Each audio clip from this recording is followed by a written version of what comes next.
এই যে কোরবানি আমি করছি, আমি লাখ টাকার পশু দিয়ে আমি কোরবানি করছি।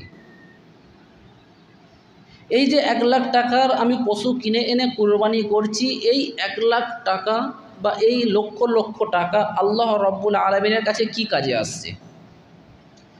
মনে করুন আপনি যদি 10,000 টাকা কোনো জায়গাতে দান করেন, সেই 10,000 টাকা নিয়ে মানুষের উন্নয়নের জন্য, মানুষের কল্যাণের জন্য খরচা করা হবে।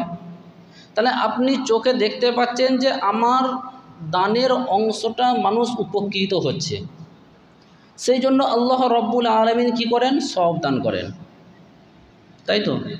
মনে করুন আপনি যদি 10,000 টাকা এই মসজিদে যদি দেন, আপনি দেখতে পাবেন যে আমার এই 10,000 টাকার মধ্য থেকে মসজিদের কোনো একটা উন্নয়নের কাজে আসছে। আপনি নিজে চোখে দেখতে পাচ্ছেন, আপনার সওয়াব, এটা মেনে নেওয়া যায়।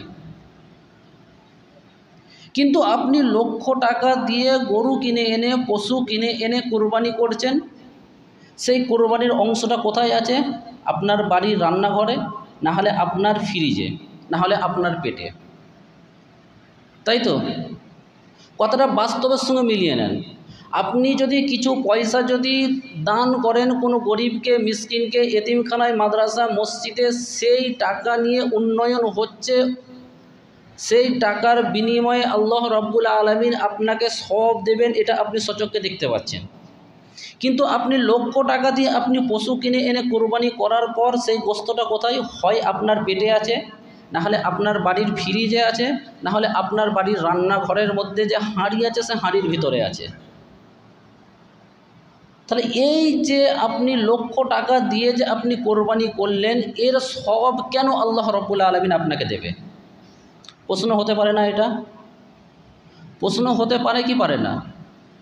মানে যেটা কোনো মানুষ আপনার কাছ থেকে কোনো এতটুকু পরিমাণ উপকৃত হচ্ছে না, সমাজের মধ্যে এত কিছু উপকৃত হচ্ছে না আপনার লক্ষ টাকার কোরবানি, সেই কোরবানির মাধ্যমে কেন আল্লাহ রব্বুল আলামিন আপনাকে সওয়াব দেবে? তার মানে বুঝতে হবে যে এই পশু কিনে নিয়ে এসে, লক্ষ লক্ষ টাকার পশু কিনে কোরবানি করাটা আল্লাহ রব্বুল আলামিন দেখবেন না।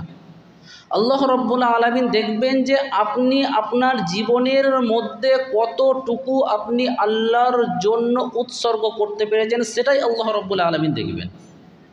যেটা ইব্রাহিম আলাইহিস সালাতু ওয়াস সালাম দেখিয়েছিলেন, যে পুরো জীবনটা আল্লাহ রব্বুল আলামিনের রাস্তায় উৎসর্গ করেছিলেন, তারপরে আল্লাহ রব্বুল আলামিন ইব্রাহিম আলাইহিস সালাতু ওয়াস সালামের কোরবানি কবুল করেছিলেন।